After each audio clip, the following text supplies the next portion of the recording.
기도하겠습니다. 네, 하나님께서 영광을 받으시길 믿습니다.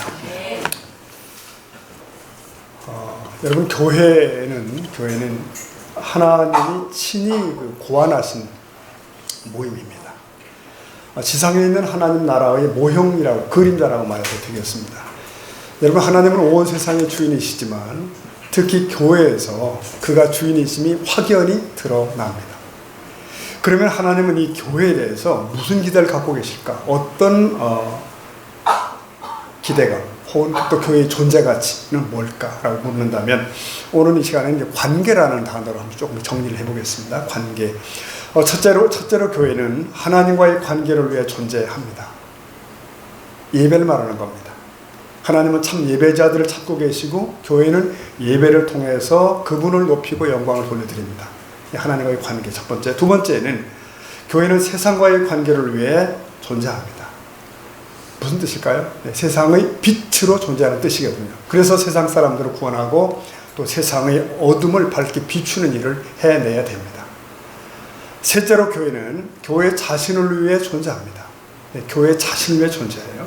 이것은 교회 구성원인 성도 개인이 성장하고 공동체 정체가 성숙한 것을 의미합니다. 자, 오늘 이 시간은 이 세 번째 항목에 대해 집중해 보려고 합니다. 교회는 여러분 놀랍게도 교회 자신을 위해 존재합니다. 굉장히 중요합니다. 그래서 교회를 설명하는 에베소서의 말씀을 읽다 보면 우리가 예수 그리스도를 모퉁이 돌로 삼아서 함께 지어져 가는 집이라고 설명합니다. 지어져 가느니라, 함께 성장한다, 이렇게 말씀을 해요. 네, 교회는 그냥 교회의 역사를 쌓아가는 그런 조직이 아니라는 거죠. 우리 교회가 뭐 30년 됐다, 50년 됐다, 혹은 100년 되었다는 것은 그렇게 중요하지 않을 수 있습니다. 교회가, 그리고 교회 구성원들이 더 자라가야 된다고 하는 숙제. 그러므로 진정한 부흥은 양적 부흥도 있지만 질적인 부흥이다라는 말씀이 맞습니다. 여러분, 우리 교회 주보를 보시면 왼쪽 상단에 이런 게 써 있잖아요. since 1979 보이시죠? 1979. 그러니까 1979년도에 설립된 이래 오늘에 이르렀다는 의미입니다. 여러분 아십니까? 금년이 40주년입니다. 사람으로 치면 장년이고요, 어른입니다. 과연 우리 교회는 창립된 이래로 나이만 먹어가는 것이 아니라 성장했을까 하는 질문을 스스로 할 필요가 있습니다. 이 말은 이 교회 구성원들이 영적인 성장을 전제로 하는 얘기입니다. 아이들이 자라서 성년이 되고 청년은 중장년이 되고 그러면서 그냥 같이 늙어가는 것이 전부가 아니라는 것이죠. 그 안에서 우리는 정말 더 깊어져 가고 더 성숙해져 가야 된다고 하는 것. 우리는 더 성장하고 있는 것인가? 여러분, 그것을 위해서 아파하고 노력하고 애써야 된다는 거예요. 이것이 교회가 교회 자신을 위하는 것입니다. 여러분, 예수 그리스도 이후로 가장 큰 신앙의 거인은 사도 바울이겠죠. 누구도 부인할 수 없을 겁니다. 그는 아무도 보지 못한 삼층천을 봤으며 영적 세계의 깊이를 터득한 사람이에요. 그를 사용하셔서 하나님은 신약 성경의 절반을 기록을 하십니다. 그러니까 누가 바울보다 크다고 말하겠어요? 어떤 그리스도인이? 누가 바울보다 깊다고 말하겠습니까? 그런데 사도 바울의 고백을 한번 들어보시자고요. 고전 15장 9절 말씀 보면은 그는 이렇게 얘기해요. 나는 사도 중에 가장 작은 자라, 이렇게 얘기합니다. 그러니까 나는 사도라고 부름받을 수 있는 자격도 없어, 이렇게 말하는 것인데 거기서 멈추는 게 아닙니다. 에베소서 가보면 3장 8절에 이런 말씀도 있어요. 이게 사도 바울의 고백입니다. 모든 땡땡 중에 지극히 작은, 더 작은 자인 나, 이렇게. 뭐라고 써보실까요? 성경이 모든 성도 중에라고 되어 있습니다. 모든 성도 중에. 그러니까 사도 바울은 에베소 교회 성도들에게 편지하면서 에베소 교회 성도들이요, 여러분 중에 가장 작은 자보다 더 작은 자보다 난 작다. 난 아무것도 아닙니다, 여러분. 그런 얘기를 하는 거예요. 여러분, 이게 사도 바울이 괜히 겸손 떨기 위해서 한 말이 아니라는 거죠. 진정 사도 바울은 자신을 그렇게 생각하는 거예요. 여러분, 이게 어떻게 가능하죠? 이 사람은 당대에 누구보다 공부를 많이 한 사람입니다. 누구보다 종교적 우월성도 있는 사람이에요. 바울도 한때는 그걸 자랑을 했습니다. 예나 지금이나 세상은 다 자랑대결 하느라고 분주하잖아요. 자랑대결. OK 목장의 결투에서는 권총으로 대결합니다. 보셨죠? 근데 오늘날 세상은 전부 자랑질로 대결해요. 전부 그 일. 그러나 바울은 다메섹 도상에서 예수님을 만나면서 소경이 되었다가 눈을 뜨지 않습니까? 사울 위에. 그때 육신의 눈만 뜬 것이 아니라 영적인 눈이 띄어진 것이에요. 거룩하신 하나님 앞에서 자신을 직시하게 된 거죠. 더 나아가서 내 죄를 위해 누군가가 혹은 하나님 독생자가 대신 죽었어야 된다는 사실까지 보게 되는 거예요. 바울은 그날 이후로 빚을 탕감받은 자의 심정으로 살기 시작합니다. 그래서 그는 내가 가장 악한 자야, 내가 가장 작은 자야, 이런 말을 고백하는 것입니다.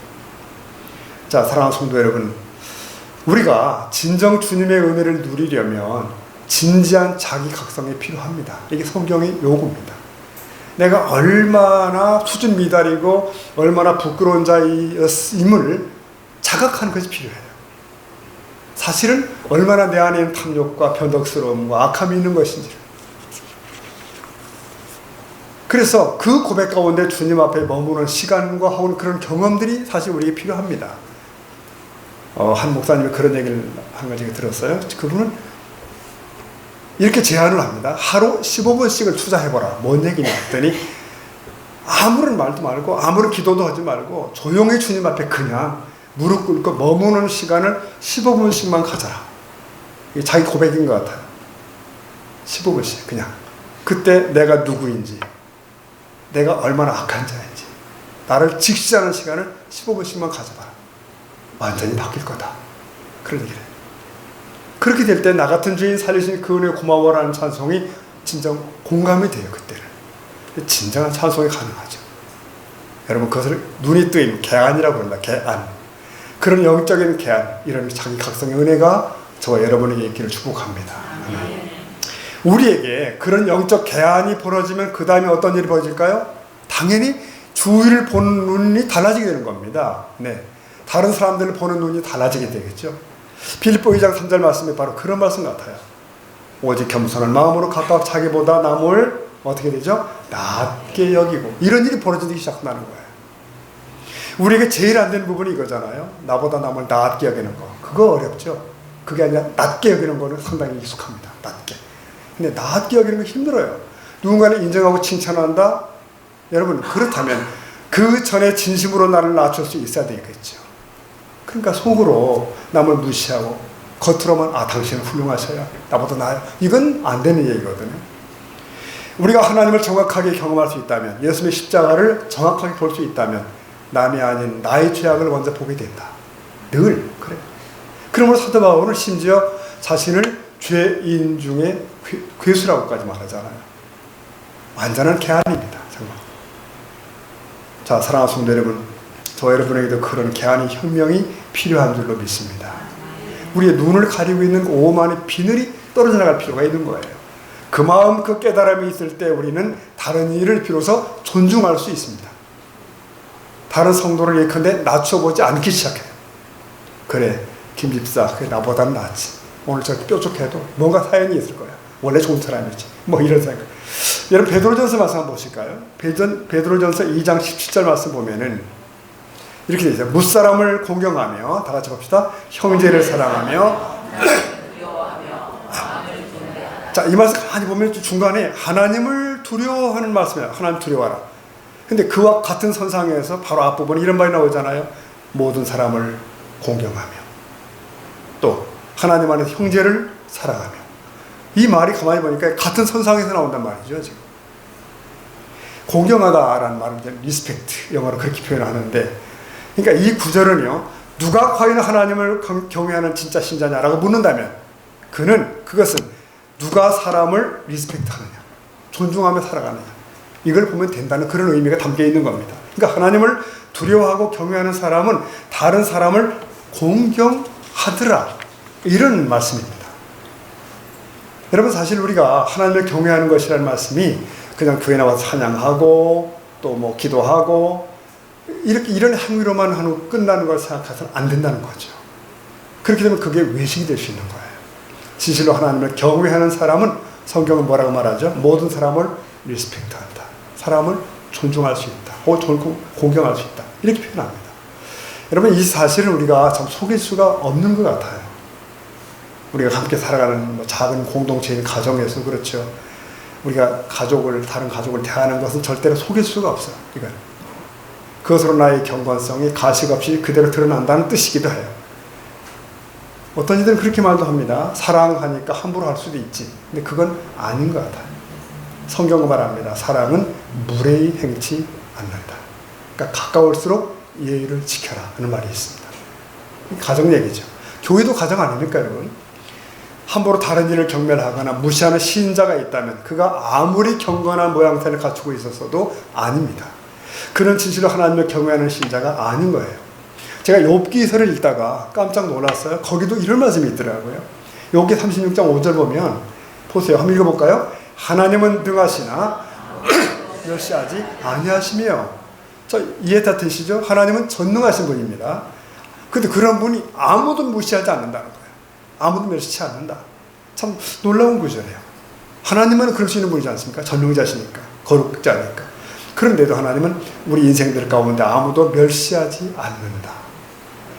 비록 망가져 있지만 인간들이, 그러나 내 형상으로 지음받은 저 인간들을 나는 존중한다. 장기판의 쫄처럼 부엌에 뗄감처럼 여기지 않는다는 거예요. 그러므로 디모데 말씀 보면은 하나님은 할 수 있는 한 모든 사람을 뭐죠? 구원하기 원하시느니라. 존중해서 나오는 거 아닐까요? 모든 사람을 구원하기 원하시는 마음이.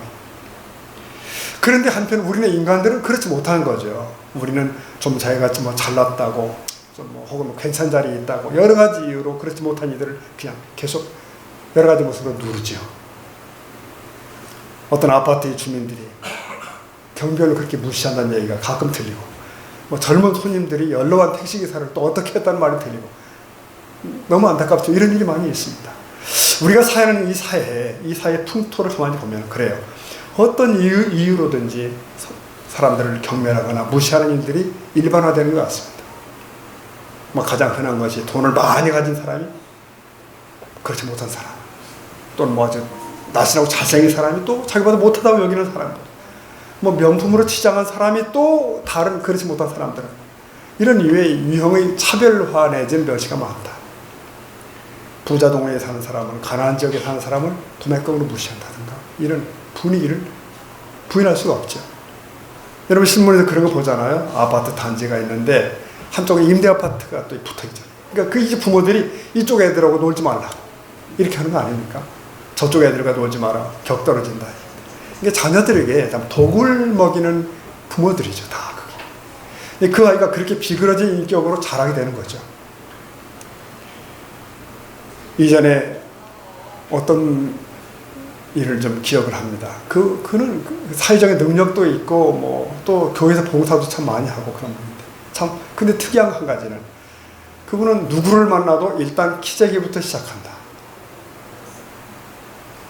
외모 따져보고, 돈이 더 많은가 따져보고, 사회적 신분이 나보다 높은가 따져보고, 그거 어떤 식으로든 그걸 다 알아내려고 열심히 하는 거예요. 그러다 보니까, 그러면 교회에서도 그런 자세를 가져요. 이 집사 당신이 나보다 세? 돈 많아? 뭐 이런 식의 뭐 그렇게 보인단 말입니다. 여러분, 다른 사람을 멸시하면 반드시 그를 실족하게 만들거든요. 이게 본래 마귀의 일 아닙니까, 여러분? 마귀는 실족시키고 넘어뜨리고 악의 화신이기 때문에 하나님의 형상 지음받은 사람들을 다 무시하고 경멸하고 짓밟고 그러죠. 자, 이걸 여러분 이렇게 생각하시면 좋습니다. 여기 띠가 있어, 긴 띠가 있다면, 띠가 있으면 이렇게 띠 생각하고, 띠 오른쪽에는 모든 사람을 멸시치 않는 하나님이라고 생각하시고, 이쪽은 멸시하고 바르는 마귀가 있다고 생각해 보세요. 이렇게. 그러면 우리는 이 중간에 어디쯤이가 있는 거예요, 지금? 어디쯤? 그러니까 하나님 쪽으로 치우쳐 있는 사람도 있고, 이쪽으로 치우칠 사람이 있을 수 있겠죠. 네. 만약 우리가 사람을 경멸하는 쪽으로 이게 치우쳐 있다면, 이제 마귀의 행사와 가까워지게 되는 거죠. 그러니까 우리의 경건은 헛것이 되는 거고, 결국은 하나님을 경외치 않는 사람으로 판가름이 되는 거예요. 슬프지만 모든 사람이 이런 양면성을 또 가지고 있습니다. 하지만 우리는 최선을 다해서 성령님의 도우심과 은혜를 의지해서 이 하나님 쪽으로 계속 가야 됩니다. 아멘이죠? 계속. 그러니까 무조건 믿습니다, 무조건 기도하고 뭐 찬양하는 것만 중요시 여기서 안 된다는 거예요. 실제 우리의 일상에서 그렇게 하셔야 된다는 거예요.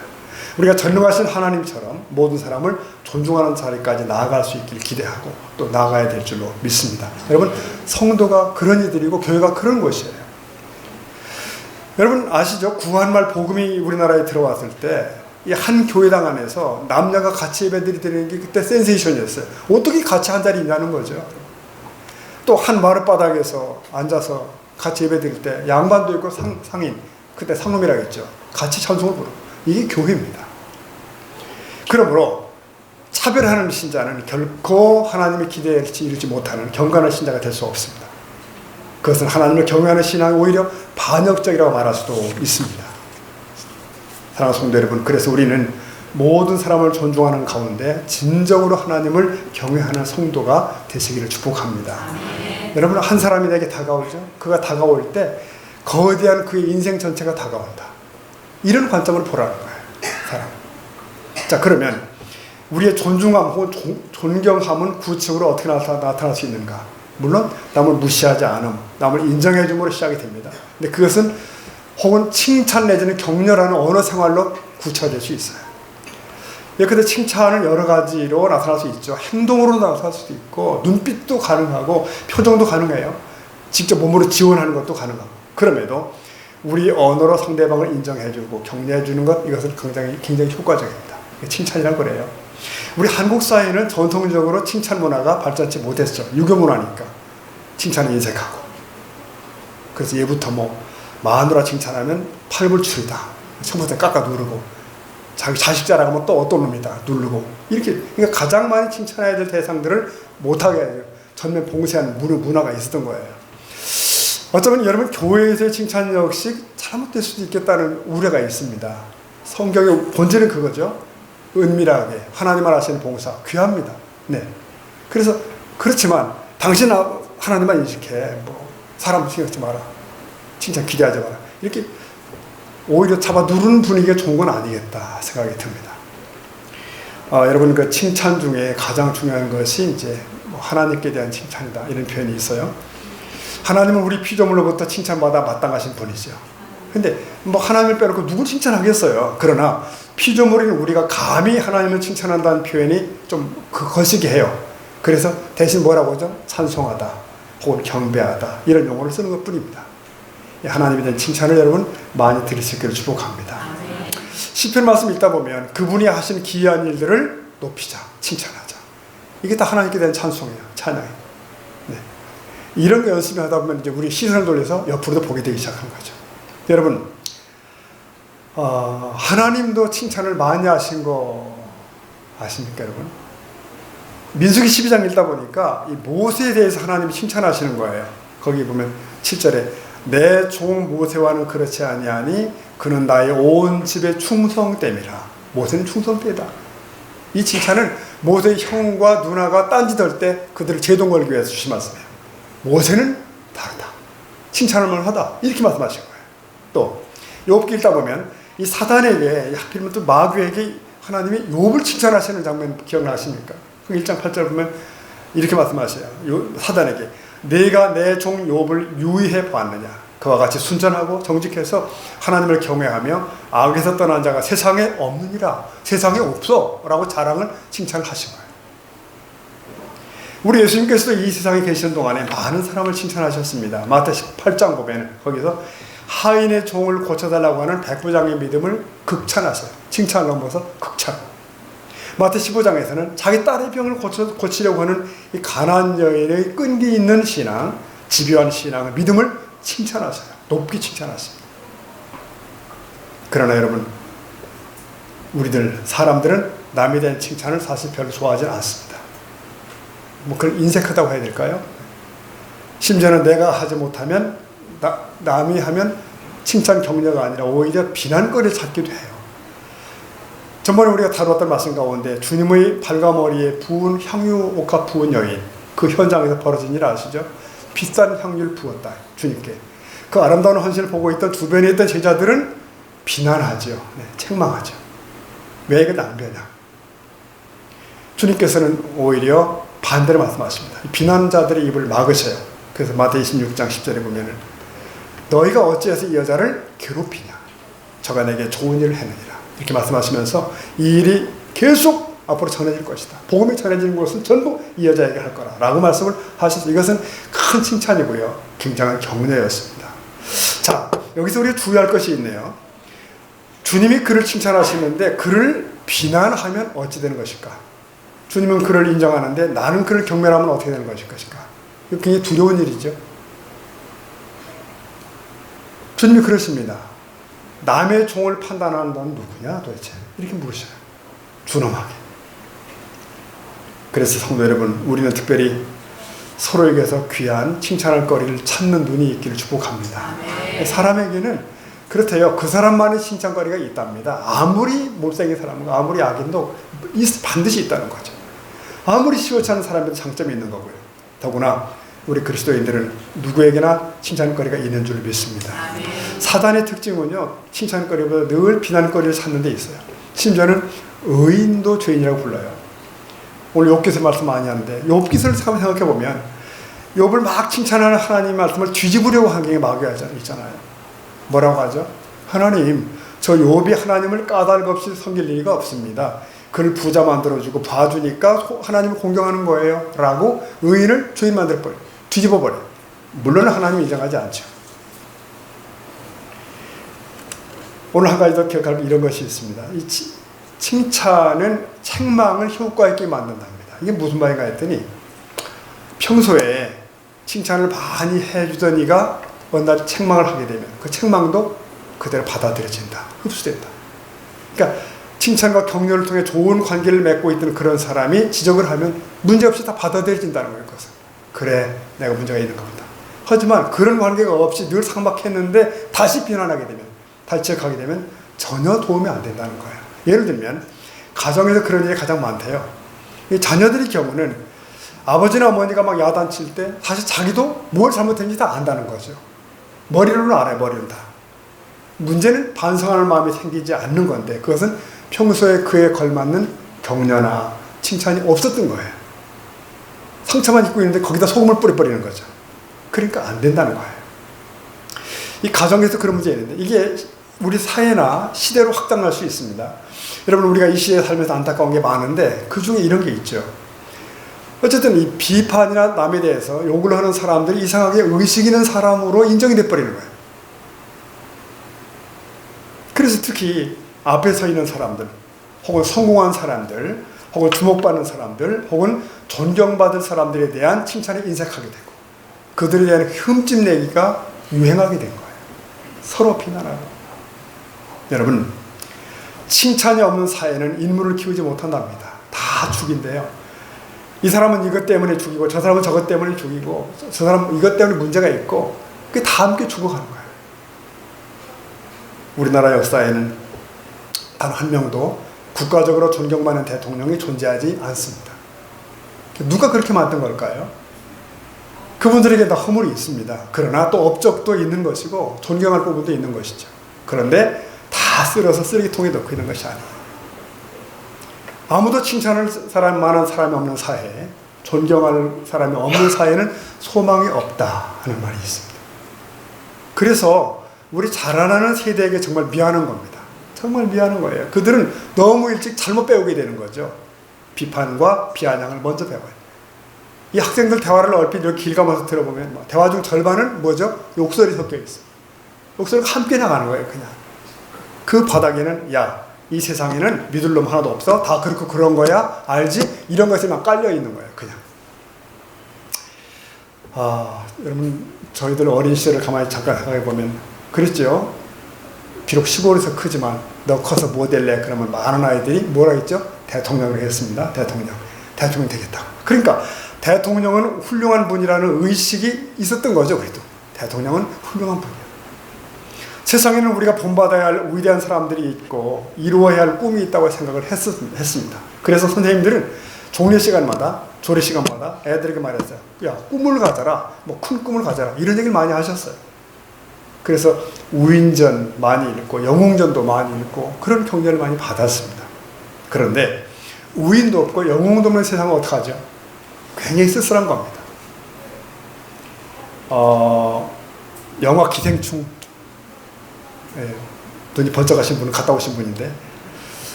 이게 국제적인 상을 받았잖아요. 국제적으로 유명한 영화입니다. 정말 배우들 연기를 참 잘하는 것 같아요. 저도 일부러 가본 거 아닙니까? 연기를 잘해요. 근데 문제는 그런데 영화를 마치고 제가 나오면서 마음이 좀 나름 무거워졌던 겁니다. 뭐냐면 그러면 이 영화는 무엇을 가르치고 있는 것일까? 이 질문. 무엇을 가르치고 있는 것일까? 그리고 특히 이 젊은 세대들 앞에 많이 봤던 옆에 있는데 무엇을 배우고 나온 것일까? 이 영화에서. 여러분 주인공 가족을 중심으로 너무 쉽게 속고 속이는 일이 그냥 막 전개됩니다. 부도덕하고 잔인한 장면들이 여과 없이 계속 깔립니다. 문제는 영화 중에 나오는 인물 가운데 제가 볼 때는 단 한 사람도 반듯하게 사는 이가 없어요. 성실하게 살려고 하는 이가 없습니다. 아무도 없습니다. 그러니까 이 영화는 사회란 다 그렇고 그런 거야, 그런 사람뿐이야 라고 하는 고발은 될지언정 어떤 교훈적 가치가 있는 것일까? 특히 우리 젊은 세대에게 완전히 하향 평준화된 사회를 그냥 보여주는 거예요. 그래서 자조적인 느낌이 나요. 자조. 근데 어쨌든 상을 받았으니까 뭐 예술성은 있는 건 사실인 것 같습니다. 자, 여러분 그렇습니다. 세상은 또 사회는 그런 것 같아요. 세상 사람들은 그렇게 남을 이용하고 속이고 미워하고 일반화돼서 그렇게 살아가요. 문제는 예수 그리스도의 보혈로 구원받은 우리들, 소위 성도라 불리는 사람들은 1만 달란트 빚진 자의 심정을 가지고 사는 우리들인데 그럼에도 불구하고 우리는 다른 시선을 가져야 된다. 특히 서로에 대한 관점이 바뀌어야 될 줄로 믿습니다. 특별히 주님의 공동체 안에서는 그런 면에서 격려하는 혹은 칭찬하는 모습들이 있기를 바랍니다. 이 선교회가 모이면 서로 막 칭찬해 주시고 남 흉보는 일보다는 인정해 주는 대화가 그런 많기를 바랍니다. 여러분 목사도 칭찬하고요. 장로님들 칭찬하시고 특히 교회에서 앞장서서 일하는 분들을 많이 칭찬하십시오. 하셔야 됩니다. 근자의 한 칼럼을 읽은 고내용을 중심으로 하고 매듭하려고 그래요. 한 이런 내용입니다. 25세의 혼자 된 어머니가 있어요. 근데 그 어머니 유복녀로 태어난 딸 얘기입니다. 어머니 희생적인 수고로 유학도 갔고요. 나중에는 저명한 대학교 교수가 된 겁니다. 이 딸은 고등학교 때까지는 교회를 다녔는데 그 이후로 교회를 떠났습니다. 자, 교수가 된 딸은 어느 날 어머니 간곡한 권면 때문에 교회에 관계된 거예요. 갔습니다. 그런데 첫 주일부터 이 교회의 문제들을 많이 보게 되고 실망이 너무 커버린 겁니다. 거기 이렇게 써 있어요. 여자들이 모여서 남편들 험담을 하고 장로가 다가와서는 처음 본 자신에게 아들 대학 입학을 청탁하고 회의실에서는 다투는 소리가 문 밖까지 새어나왔다. 이렇게 돼 있어요. 우리 교회는 아니죠. 전혀. 네. 그래서 이 너무 화가 난 딸은 어머니 손을 끌고 집으로 가자고 재촉을 한 거예요. 그때 평생 조용하기만 하던 어머니가 단호하게 말했다는 거예요. 이렇게 잘 들어보십시오. 나는 일평생 교회 다니면서 예수님만 봤는데 너는 딱 하루 교회 와서는 참 많이도 봤구나. 네. 이 말에 딸 교수는 무너졌다. 이렇게 했습니다. 그러니까 아무 생각 없이 교회 다닌다고 생각했던 어머니가 그런 어머니가 아니더라는 거예요. 그래서 거기 보면 어머니의 보는 수준과 자기의 보는 수준은 달랐다. 차이는 하늘과 땅보다 큰 것이었다. 누구든 자기의 수준만큼만 보이는 것이다. 이런 내용들이. 여러분, 우리는 많은 걸 보며 살죠. 교회 안에서 참 많은 걸 보입니다. 많은 것이. 그런데 대개 내 눈에 보인다고 하는 것은 가까이 있는 것이에요. 가까이. 먼 것은 잘 보이지 않습니다. 가까이 있는 것만 보입니다. 자꾸 거짓이 보인다면 내가 거짓에 가까이 있는 것이에요. 자꾸 교만이 보인다면 내가 교만에 가까이 있다는 뜻이고요. 사기꾼의 눈에는 뭐예요? 사기꾼이 가장 잘 보인답니다. 섬기는 사람 옆으로 가보십시오. 섬김만 보입니다. 기도의 사람 옆으로 가면 기도의 능력을 보게 되는 것이고요. 무엇보다 칭찬의 눈으로 주위를 보십시오. 아름다운 사람들만 보이는 것입니다. 네. 여러분, 복음성가 있잖아요. 당신은 사랑받기 위해 태어난 사람. 좀 은혜롭죠? 근데 이 찬양 부를 때 혹시 나는 사랑받기 위해 태어났네? 누가 날 사랑해야 되는데 계속 그렇게 나가는 거 아닌지 모르겠어요. 오히려 우리는 조금 생각을 바꿔 또 업그레이드 시켜가지고 우리는 사랑하기 위해 태어난 사람으로 바꾸는 일이 필요하지 않을까. 그런 마음도 필요하지 않을까. 그 찬양 부를 때마다 나는 누군가를 사랑해야 돼. 사랑하는 사람이 있어야 사랑받는 사람이 있는 거죠. 네. 그러면서 교회란 나는 사랑을 주는 자가 되어야 된다. 그런 마음이 있는 자들이 모임이 교회다. 이 마음이 필요합니다. 우리는 종종 여러분 다른 얘기 이런 충고를 하잖아요. 이런 충고. 당신 교회 올 땐 말이야 하나님 보고 와, 사람 보고 오지 마라. 이렇게 본질적이에요. 근데 그게 답니까? 그럼 왜 교회를 자꾸 옮기게 되죠? 하나님에게 실망해서 옮기나요? 그런 이가 없어요. 하나님은 실망시키지 않아요. 결국 사람입니다. 사람에게 실망해서 목사에게 낙심하고 옆 교인에게 다치고 저쪽 교인에게 치이고 뭐 이런 일들.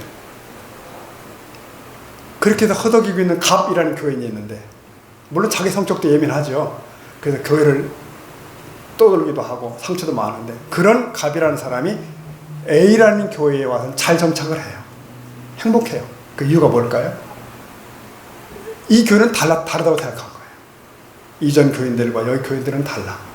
뭐가 다른 거죠? 가진 것도 없고 배운 것 없는 나를 대하는 게 따뜻해. 그리고 차별이 없어. 나도 칭찬을 하더라고. 이런 겁니다. 그러면서 결론은 이 교회는 예수가 계신 것 같아. 그래서 여러분 우리 세상교회가 그런 교회 될 수 있기를 소원합니다. 오늘 말씀 매듭하겠습니다. 여러분 교회 안에서 뭐 다른 일을 칭찬하고 격려한다? 이게 하나의 미덕으로 생각하지 마시고요. 많이 선택 가운데 하나가 아니고 근본적으로 우리가 성장하고 있는가에 대한 질문입니다. 근본적으로 우리가 주님의 시선을 갖기 시작했는가에 대한 물음이에요. 하나님과의 관계를 바르게 하고 있는가? 그것은 옆 교회와의 관계를 바르게 하고 있는 것과 바로 이어지는 것입니다. 눈이 바뀌게 되는 것이고요. 당연히 눈이 바뀌면 개안이 되면 언어가 바뀌게 됩니다. 위로도 있고 칭찬도 있고. 그러노라면 어느 날 내가 그 위로를 받습니다. 누구나 아플 때가 있거든요. 힘들 때가 있거든요. 그런 면에서 함께 에베소 말씀처럼 만들어져 가고 함께 자라가는 그런 세워져가는 그런 아름다운 교회가 될 수 있기를 축복합니다. 오늘 말씀을 본문 말씀을 한번 읽고 마치도록 하겠습니다. 우리 다시 시작. 오직 위로부터 난 지혜는 첫째 성결하고 다음에 관용하고 양순하며 긍휼과 선한 열매가 가득하고 편견과 거짓이 없나니 화평하게 하는 자들은 화평으로 심어 의의 열매를 거두리라. 아멘. 같이 기도하시겠습니다. 우리 주님이 주시는 은혜 가운데 사는